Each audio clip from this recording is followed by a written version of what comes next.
graça e a paz do Senhor Jesus esteja na sua vida, na sua casa, na sua família.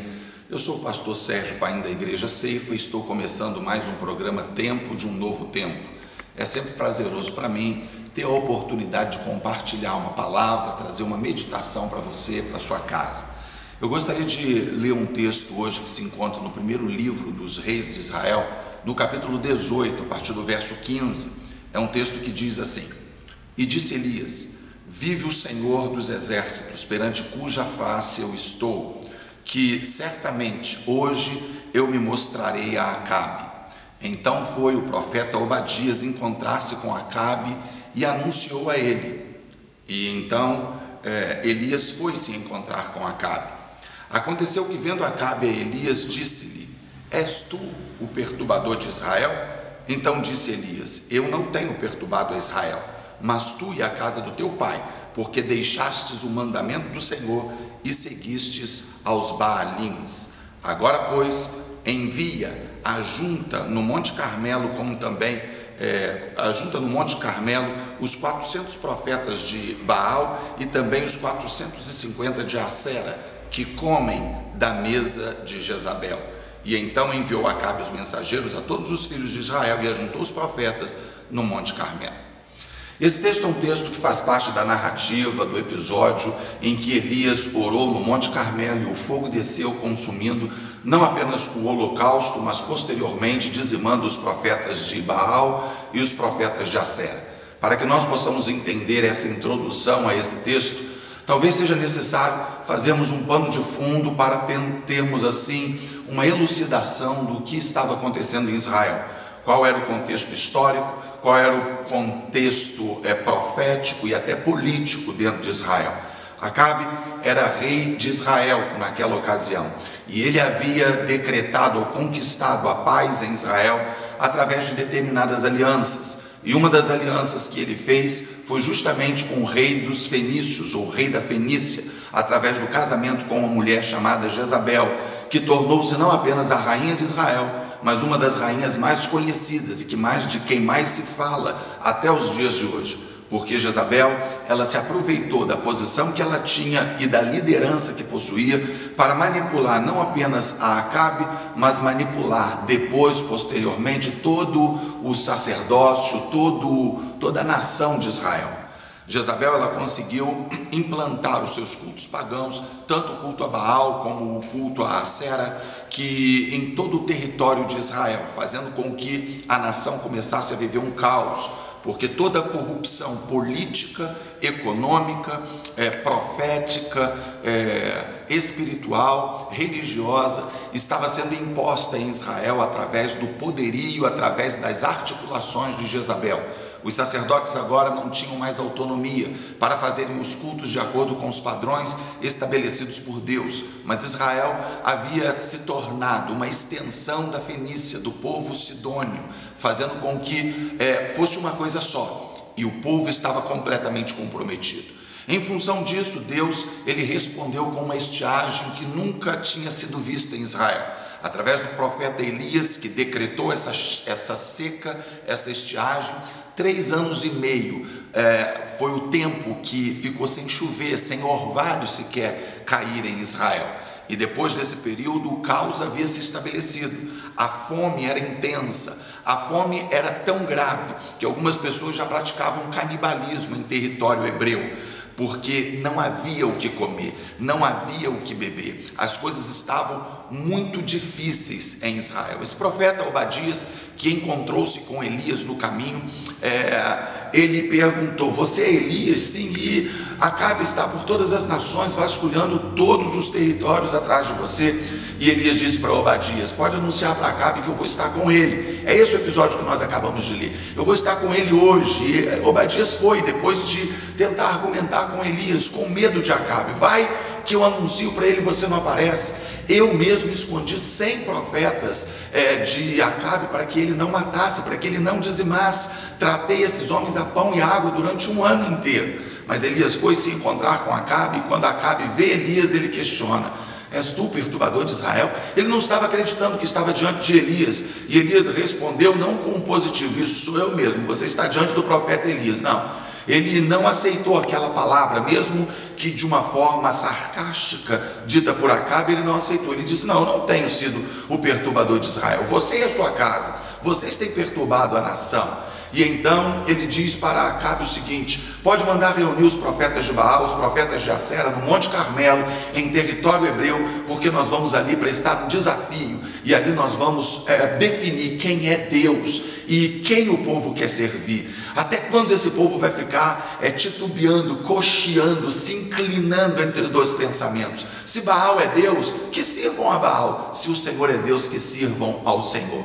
Esse foi o encontro, o teor do encontro entre Elias e Acabe, entre o profeta e o rei de Israel. E nós poderíamos extrair várias lições desse texto, dentro desse pano de fundo, dentro desse contexto. E a primeira lição que eu gostaria de extrair desse texto é a seguinte: discernir e repudiar toda e qualquer inversão de valores. Nós estamos vivendo numa sociedade ou num tempo que nesse sentido é bastante semelhante ao tempo de Acabe e de Elias. Nós também vivemos um momento de inversão de valores. Mas vamos analisar o contexto. Depois de 3 anos e meio a procura, a caça de Elias, depois de Israel ter se tornado o caos. E por que Israel se torna o caos? Porque está uma bagunça, uma perturbação em Israel, porque Acabe quebrou a aliança que havia feito com Deus, que os reis de Israel possuíam com o Senhor, a aliança de ter o Senhor apenas como Deus. Ele introduziu uma série de deuses paralelos dentro de Israel. Ele se casou com uma mulher que não era do grupo das hebreias e que certamente traria problemas, que também era uma regra de conduta imposta por Deus. Ele permite, através da sua omissão absurda, que Jezabel, uma fenícia, não apenas estabeleça suas regras dentro de território hebreu, mas comece a matar profeta. Ele permite a fome se estabelecer em Israel, quando na sua mesa há fartura, porque o texto diz que os profetas de Baal e Acera comiam à mesa de Jezabel. Mas como assim comiam à mesa de Jezabel, se não tinha comida em Israel, se havia já canibalismo em território hebreu? É porque para ele não faltava, a injustiça social havia se estabelecido, a idolatria já estava institucionalizada, tudo estava uma bagunça. E por quê? Porque Baal, o rei omisso, havia entregue a nação ao comando de Jezabel, que através das suas idolatrias, através da sua tirania, estava estabelecendo o caos. E então Acabe se encontra com Elias e a pergunta que ele faz é: és tu o perturbador de Israel? Elias responde imediatamente: não, eu não sou o perturbador de Israel. Você e a sua casa, você e a sua família têm trazido a perturbação para Israel. Ele não aceita aquela ideia de Acabe, mesmo que se fosse de brincadeira, através de sarcasmo. Ele não pode aceitar isso. Ele não pode aceitar que ele, através do pronunciamento da verdade, que ele, através dos decretos de Deus, que ele, através de tentar puxar as coisas para o eixo, possa receber o título, o apelido de perturbador de coisa alguma. E por que Acabe fez isso? Por que Acabe falou daquela forma? Por que Acabe pensava daquele jeito? Porque no coração dele era assim que as coisas funcionavam. Quem estava perturbando Israel era Elias, que estava se opondo ao sistema, que estava se levantando ao que estava errado. Nós estamos chegando a um tempo, tanto em termos políticos como também em termos religiosos e proféticos, que as pessoas que querem o certo, as pessoas que querem manter as coisas dentro do trilho ou em cima dos trilhos, as pessoas que querem cumprir os mandamentos de Deus, essas serão tidas como os perturbadores da igreja, como os perturbadores da nação, como os perturbadores da sociedade. Quando nós clamamos por respeito, quando nós clamamos pelas regras e padrões estabelecidos por Deus no passado, quando nós clamamos para que as coisas estejam dentro de um padrão de conduta estabelecido e aceitável por Deus, nós estamos na contramão da sociedade, somos taxados como perturbadores. Por que somos taxados de perturbadores? Porque nós estamos na contramão da sociedade, que por sua vez está na contramão das coisas de Deus. Isso não significa que nós sejamos os perturbadores, significa que os valores estão invertidos, significa que as coisas estão de pernas para o alto, as coisas estão todas erradas, e nós precisamos continuar clamando e anunciando os princípios estabelecidos por Deus, para que as coisas estejam dentro dos padrões de Cristo, dentro dos padrões divinos. E isso não é ser perturbador, isso é anunciar que as coisas estão erradas. Mas vez por outra, você que quer as coisas da forma correta será tido como perturbador, porque os valores estão invertidos. Não aceite as inversões de valores na sua vida, não aceite as inversões de valores na sua família, na sua casa, na sua empresa, nas suas finanças, e nem aceite que qualquer pessoa se levante dizendo que você é o perturbador de Israel. A segunda lição que nós extraímos desse texto é que o juízo deve começar pela casa de Deus. Durante muitos anos eu ouvi dizer que o profeta Elias levou os profetas de Baal e todo Israel para um território neutro, ou para o território dos próprios Baalins, considerando que o Monte Carmelo, como um dos principais montes de Israel, era um lugar de sacrifício, era um lugar onde as pessoas levavam as suas oferendas para deuses estranhos, e ali então eles faziam os seus sacrifícios e os seus cultos paganizados. Bom, considerando que o Monte Carmelo havia se tornado nisso, é verdade que Elias havia levado o povo de Israel para um território estranho, para um território dos Baalins, para fazer o seu grande desafio. Todavia, se considerarmos que Elias mandou reunir todo o povo de Israel, toda a nação de Israel, no Monte Carmelo como território hebreu, nós poderíamos dizer que ele estava mostrando que o juízo deveria começar dentro de sua casa, porque foram os hebreus que ele mandou reunir. Elias não mandou reunir os filisteus, os midianitas, ele não mandou reunir os fenícios, não, ele mandou reunir o povo de Deus, junto com os profetas de Baal e os profetas de Acera. Isso significa dizer que ele tinha uma proposta, e a proposta foi dirigida ao povo hebreu.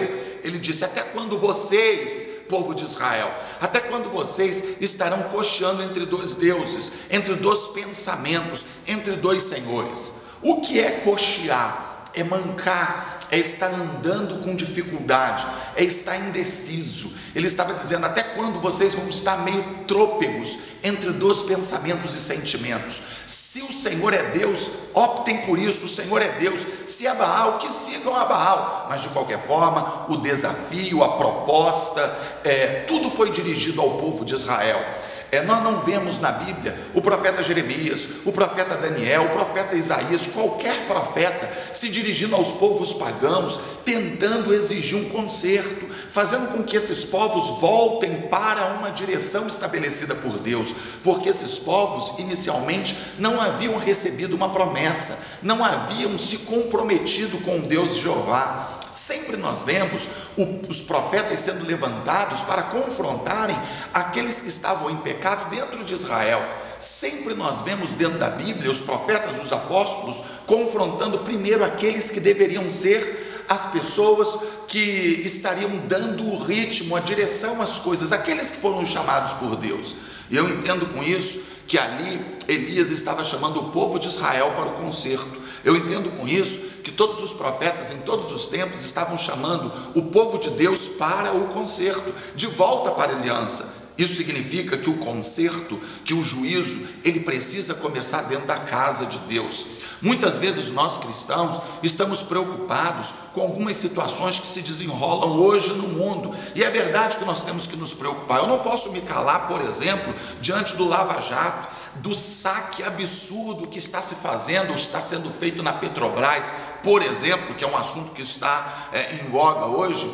Eu não posso me calar, isso tem que me incomodar, mas antes de eu me incomodar com pessoas que sabidamente são corruptas e estão saqueando a Petrobras, eu tenho que me incomodar com pastores que estão se aproveitando do ministério para saquear a igreja, pessoas que em nome do ministério pastoral estão enriquecendo, pessoas que estão usurpando o povo de Deus com promessas de milagres que Deus nunca prometeu, torcendo textos bíblicos para tentar te levar a acreditar que fazendo sacrifícios, ofertando, Deus vai ouvir o seu clamor, como se Deus estivesse interessado no seu dinheiro, e pessoas indo aos grupos, aos montes, tentando atender a esse tipo de demanda. Isso deve me preocupar. E então eu entendo que nós precisamos nos preocupar com o juízo que vai estar sendo estabelecido, que já está sendo estabelecido dentro da casa de Deus. Nós cristãos precisamos despertar. Despertar, eu quero dizer com despertar, em deixar de apontar o dedo no nariz das pessoas que nunca fizeram uma aliança com Deus, dizendo: você tem que se converter, você tem que aceitar Jesus,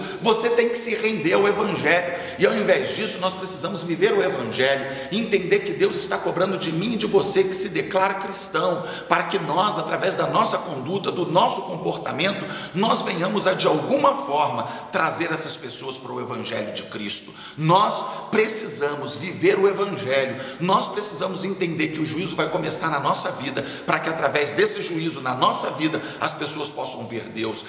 Elias não desafiou os profetas de Baal e de Acera: se convertam a Deus. Não, ele desafiou o povo de Israel: voltem ao caminho. E é isso que nós precisamos fazer: voltar aos caminhos, voltar aos princípios, para que as pessoas vejam na nossa conduta um comportamento que vale a pena imitar. O terceiro aprendizado que eu extraio desse texto é que nós precisamos discernir das mãos de quem nós estamos comendo. Elias, ele diz assim para Acabe: Acabe, mande reunir no Monte Carmelo todo Israel, toda a nação de Israel, bem como os 400 profetas de Baal e os 450 profetas de Acera, que estão comendo da mesa de Jezabel. Isso é uma coisa mais absurda que se lê dentro desse texto. Havia fome em Israel e haviam 850 profetas ou sacerdotes absolutamente comprometidos com o culto a Baal e a Acera. Eu não posso entender que esses 850 sacerdotes foram todos importados da Fenícia. Muito provavelmente, é quase certo que parte desses sacerdotes eram sacerdotes do Deus vivo que transicionaram em função de sua conveniência. Eram pessoas que viviam em Israel, conheciam os costumes hebreus, conheciam a cultura e a teologia dos hebreus, mas que por conveniência transicionaram. E qual foi a conveniência? Eles tinham uma mesa para comer, havia uma fome estabelecida em Israel, havia uma situação tão gritante que a Bíblia diz que em Samaria haviam mães tirando na sorte, no par ou ímpar, para ver o filho de quem iria para a panela primeiro, porque a fome era extrema. É claro que isso não se justifica, isso era completamente abominável a Deus, é descabido, mas eu nunca vivi uma fome intensa nesse nível para julgar quem quer que seja, e provavelmente nem você. De qualquer forma, o que eu quero mostrar é que havia 850 homens, chamados homens de Deus, homens do culto, homens da religião, homens que promoviam um certo reino espiritual, que enquanto o povo estava gritando, gemendo de fome, esses caras estavam na mesa da rainha, usufruindo do melhor da terra, comendo das mãos de Jezabel, comendo da rainha. E isso foi abominável ao Senhor. E a pergunta que eu quero te fazer é justamente a seguinte: da mão de quem que você está comendo?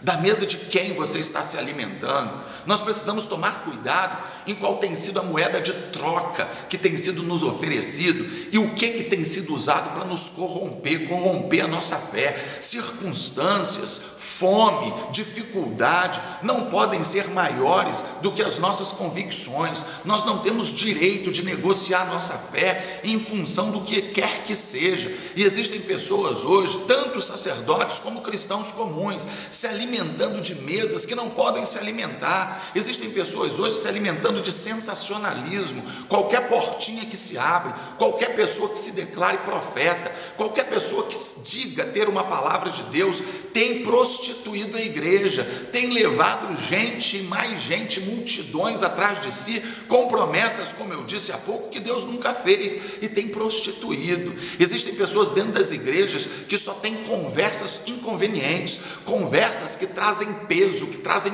culpa, que trazem amargura, que trazem divisões, que trazem problemas da igreja, pessoas com alma amargurada. E existem muitos bons crentes comendo, se alimentando da mesa dessas pessoas, bebendo da alma dessa gente. Talvez você no seu ambiente de trabalho, eu não preciso falar necessariamente ou exclusivamente de ambientes espirituais, talvez você esteja no seu ambiente de trabalho se alimentando da mesa de quem você não deve, se alimentando das mãos de quem não pode te dar alimento, e em função disso o seu coração anda amargurado, a sua vida anda desestruturada, você anda desarticulado, justamente porque tem comido o que não tem que comer, justamente porque tem experimentado daquilo que não tem que experimentar. não negocie a sua fé, não negocie as suas convicções. Se Deus te chamou, se Deus tem uma promessa para você, por que você vai se corromper se alimentando das mãos ou da mesa de quem quer que seja? Nós precisamos ter a nossa consciência cristã guardada,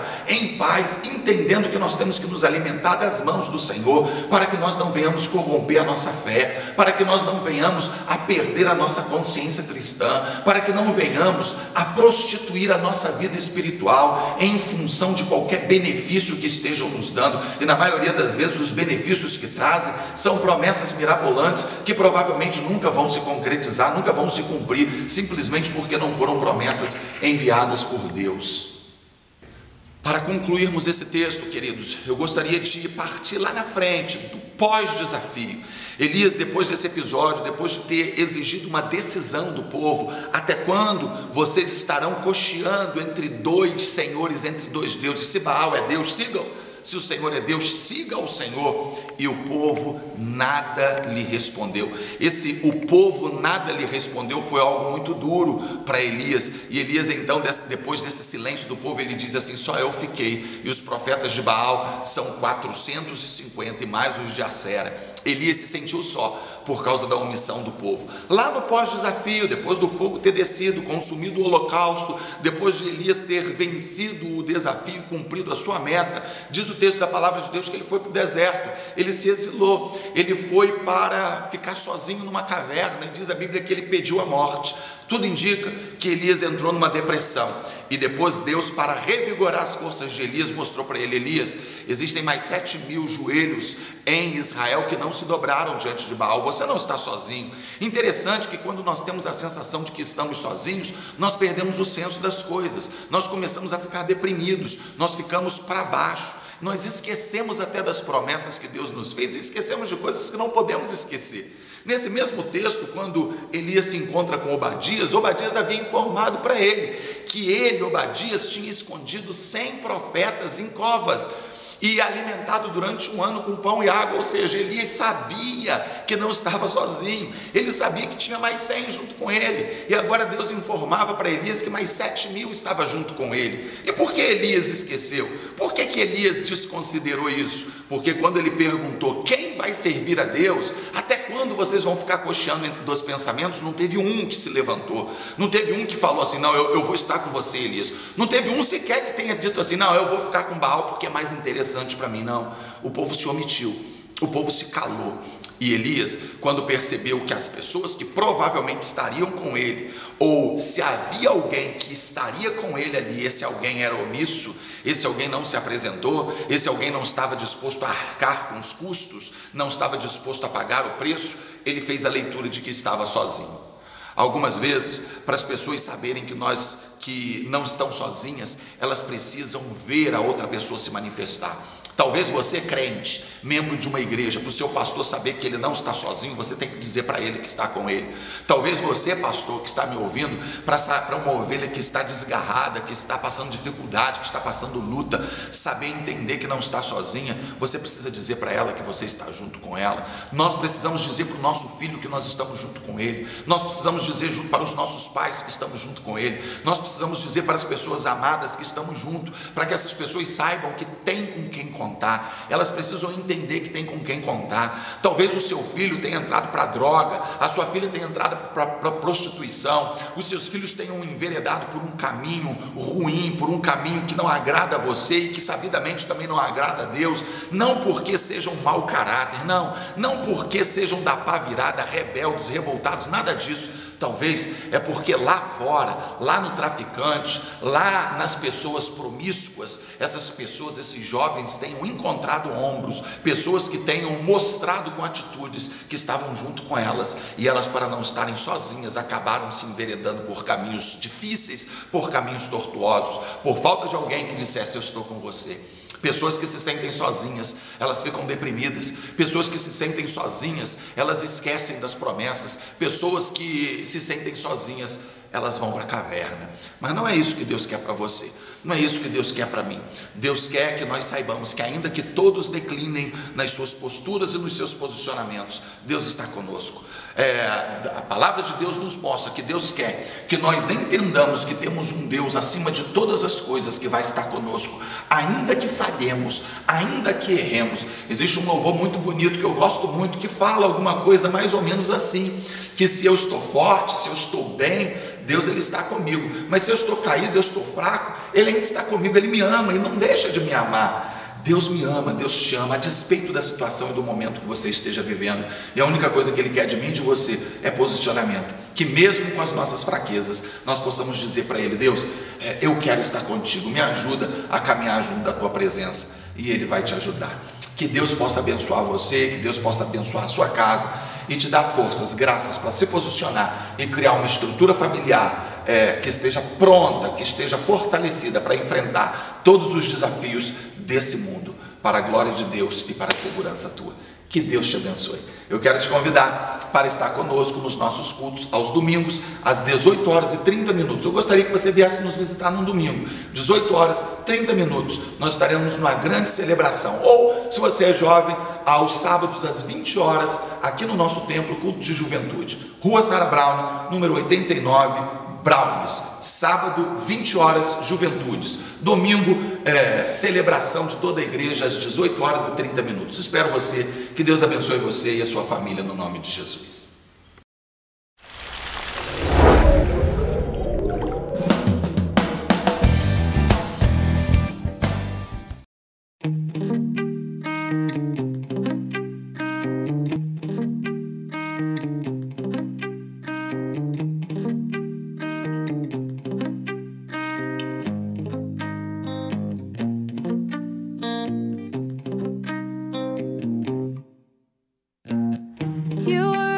Towards a painted skyline, I was running towards you, and we were running deep in love.